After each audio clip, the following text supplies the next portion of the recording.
బామ్మార్దులు ఇద్దరు కలిసి బిల్లా రంగాలని వెనకటికి దోపిడీ దొంగలు ఉండే ఆ దోపిడీ దొంగలకు వారసులైన బామ్మార్దులు ఇవాళ ఆటోలల్లా తిరిగి గల్లీలల్లా మీకు అందరికీ పొర్లుడు దండాలు పెడుతురు.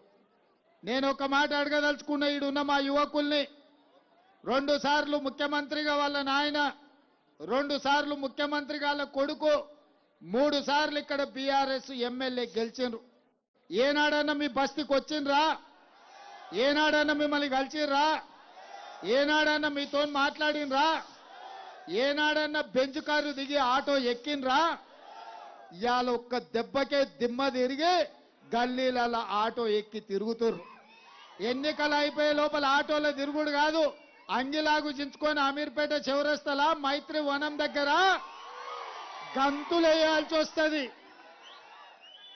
ఇవాళ ఈ ప్రాంతాన్ని మోసం చేసి ఈ ప్రాంత ప్రజలకు అన్యాయం చేస్తే మొన్న వచ్చిన వర్షంలా అంబేద్కర్ నగర్లో మునిగిపోయిన ఇండ్లోళ్ళు మిమ్మల్ని వంగబెట్టి మెత్తగా గుద్దుతారని నేను చెప్పదలుచుకున్నా. ఇవాళ వాళ్ళు అంటారు ఆటో సోదరులకు అన్యాయం జరిగిందని. ఆటో సోదరులకు న్యాయం అని చెప్తే, చేయమని చెప్తే తప్పు లేదు. మా ఆటో సోదరులను ఆదుకోవాల్సిన బాధ్యత మన మీద ఉన్నది. కానీ ఆటో సోదరులకు అన్యాయం జరిగిందని ఇవాళ మా ఆర్టీసీలో ఆడబిడ్డలకు ఉచితంగా బస్సు ప్రయాణం ఇస్తే మా ఆడబిడ్డలకు బస్సు ఉచితం వద్దు, బంధు పెట్టురని ఈ దరిద్రులు బస్తీ బస్తీ తిరుగుతురు. మా అక్కల్ని అడగదలుచుకున్నా, మీ తమ్ముడు ముఖ్యమంత్రి అయినాక ఏ బస్సుల్లోనో ₹1 మీ దగ్గర అడిగినరా అక్క?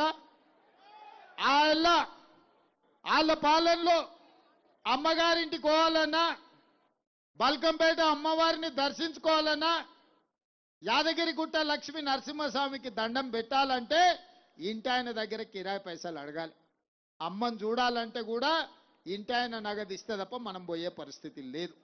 కానీ ఇవాళ ఇంటి ఆయన అక్కడ ఆఫీసుకు పోతే ఆయన వచ్చే లోపల అమ్మగారి ఇంటికి పోయి అమ్మతో జరసేపు కూర్చొని మాట్లాడొచ్చే పరిస్థితి ఉంది. బిడ్డను మనవిస్తే బిడ్డ ఎట్లున్నదో చూసేద్దాం, మనవడో మనవరాలకో ఇంత ముద్దు పెడతాం, ఓ చాక్లెట్ ఇచ్చేద్దాం అంటే ఇవాళ మా అక్కలు ధైర్యంగా ఏడ బస్సు కనిపిస్తే గాడి ఇట్లా చెయ్యడ్డం పెడితే ఇవాళ మీ తమ్ముడు రేవంత్ రెడ్డి మీకు బస్సు ఉచితం ఇచ్చిండు. నిజం కాదా అక్క? మరి ఆ దరిద్రులకు కడుపు మంట ఏంది? ఆడబిడ్డ బస్సులో ఉచితంగా పోతే వాళ్ళకు బస్సు వద్దంటారు. గింత దుర్మార్గులు ఎవడన్నా ఉంటాడా?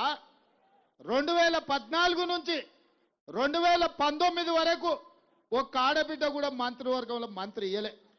అంటే ఇల్లు నడిపేటోళ్ళు, ఇల్లు చక్కదిద్దేటోళ్ళు, సంసారాన్ని సాగదీసేటోళ్ళు మా ఆడబిడ్డలు రాజ్యాన్ని నడపలేరా అని నేను అడుగుతున్నా. ఇవాళ మా సీతక్కని మంత్రిని చేసినాం, మా కొండ సురేఖమ్మని ఇవాళ మంత్రిని చేసినాం. మా ఆడబిడ్డలు రాజ్యం నడుపుతలేరా అని నేను అడుగుతున్నా. ఇవాళ ఆడవాళ్ళకు అన్యాయం చేసి అవకాశాలు ఇవ్వకుండా వాళ్ళని అవమానించి ఇవాళ సొంత చెల్లెలు కన్నీళ్లు పెట్టి ఊరూరు తిరుగుతుంది దరిద్రులు చేసిన మోసానికి. మా ఆడబిడ్డలకు న్యాయం చేస్తారా? మా అక్కల్ని ఆలోచన చేయమంటున్నా. ఇంటి ఆడబిడ్డ ఇల్లు తిరుగుతుంటే, కంట తడి పెడుతుంటే, 1000 కోట్లు పందికొక్కులాగా ప్రజల సొమ్ము దోసుకొని ఆడబిడ్డను జైలుకు పంపించిండ్రు. జైలుకు ఆడబిడ్డ పోతే ఇవాళ జైలు నుంచి వచ్చిన ఆడబిడ్డను ఆదుకునే పరిస్థితి లేదు. ఇవాళ అదే ఆడబిడ్డ బయటకు వచ్చి ఈ సన్నాసులు 1000 కోట్లు సంపాదించుకున్నారు, నన్ను ఇంట్లోకెళ్ళి బయటకు వెళ్ళగొట్టిరని వాళ్ళ సొంత ఆడబిడ్డ చెప్తుంది. ఏ ఆడబిడ్డ అయినా తండ్రి క్షేమము, సోదరుడి అభివృద్ధి కోరుకుంటుంది. ఏ ఆడబిడ్డ అయినా కష్టం వచ్చినా కడుపులో దుఃఖం పెట్టుకుంటుంది.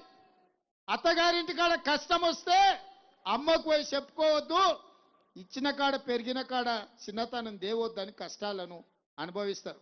కానీ ఇవాళ వాళ్ళ ఆడబిడ్డనే సొంతంగా బజార్లకు వచ్చి వీళ్ళు దరిద్రులు, నీచులు, దుర్మార్గులు ఇవాళ పార్టీని తెగనమ్ముతున్నారు. సొంత ఆడబిడ్డ నన్నే బజార్లో ఇడిచిపెట్టిందని చెప్తున్నారంటే వాళ్ళ గురించి ఇంకా నేను చెప్పాలనా? ఇంటి ఆడబిడ్డ ఎప్పుడైనా ఇంటి గౌరవం తగ్గించుకుంటుందా? ఇవాళ వాళ్ళ ఇంటి ఆడబిడ్డ బయటకు వచ్చి వీళ్ళు దుర్మార్గులు, దొంగలని చెప్తున్న మాట నిజం కాదా? ఇవాళ అందుకే ఆ దుర్మార్గులకు ఆడబిడ్డలంటే పడనే పడదు. వాళ్ళ నాయన మంత్రి ఇయ్యలే, వాళ్ళ కొడుకు వచ్చి ఇవాళ బస్సు రద్దు చేయమని అంటుండు దుర్మార్గుడు. ఇవాళ రేవంత్ రెడ్డి ఏం చేసిండని అడుగుతున్నాడు ఒక ఆయన. నేను అడగదలుచుకున్నా, మా మిత్రులు శ్రీధర్ బాబు గారు చెప్పిండ్రు, సంవత్సరం తిరిగే లోపల 70,000 ప్రభుత్వ ఉద్యోగాలు తలలు లెక్కబెట్టి ఎల్బీ స్టేడియంలో నియామక పత్రాలు మీ సోదరుడు రేవంత్ రెడ్డి ఇచ్చిన మాట నిజం కాదా? 10 ఏళ్లు మీరు రేషన్ కార్డులు ఇవ్వకపోతే పేదోళ్ళందరికీ రేషన్ కార్డు మీ సోదరుడు రేవంత్ రెడ్డి ఇయ్యలేదా? ఇవాళ ఆనాడు దొడ్డు బియ్యం ఇస్తే అవి దానా పెట్టనికి వనుకొచ్చినాయి. ఇవాళ సన్న బియ్యం ఇస్తే సంటి పిల్లలకు కూడా సన్న బియ్యం బుక్కెడు బువ్వ పెడుతురా లేదా మా అక్కలు చెప్పాలి. మా అక్కలు ఆలోచన చేయాలి. ఇవాళ సన్న బియ్యం మనిషికి 6 కిలోలు 3,10,00,000 మందికి ఇవాళ సన్న బియ్యం ఈ ప్రభుత్వంలో సోనియమ్మ ఆశీర్వాదంతో మీ తమ్ముడు రేవంత్ రెడ్డి మీ ఇంట్లో సన్న బియ్యం ఇచ్చిన మాట నిజం కాదా? ఇవాళ పేదవాళ్ళు కూడా ఇవాళ మంచి అన్నం తినాలి, పిల్లలను జాగ్రత్తగా పెంచుకోవాలి. మన జీవితం ఎట్లో గట్ల గడిచిపోయింది, ఆ పిల్లలన్న బాగుండాలని ఇవాళ మీకు సన్న బియ్యం నేను ఇయ్యలేదా అక్క? ఇవాళ 200 యూనిట్లు కరెంటు ఉచితంగా మీకు ఇయ్యలేదా? ఇవాళ ఆర్టీసీలో బస్సు మీకు ఉచితం ఇయ్యలేదా? మరి ఇవాళ మీ బస్తీలలో అభివృద్ధి పనులు చేయాలని నేనంటే ఎవరన్నా మీ మనిషి మీ సిపాయి ఉండాలనా లేదా? ఇవాళ మీ తరఫున మీ సమస్యలు తెలిసి మీ సమస్యల పరిష్కారం కోసం ప్రభుత్వంతో మాట్లాడే సిపాయి మీకు ఉండాలనా లేదా? మీరు ఆలోచన చేయరు. ఇవాళ వాళ్ళు అంటారు సెంటిమెంట్ అని. ఒకవేళ సెంటిమెంట్ గురించే మాట్లాడాల్సి వస్తే నేను ఒక మాట అడగదలుచుకున్నా. 2007లో ఈ హైదరాబాదు నగరానికి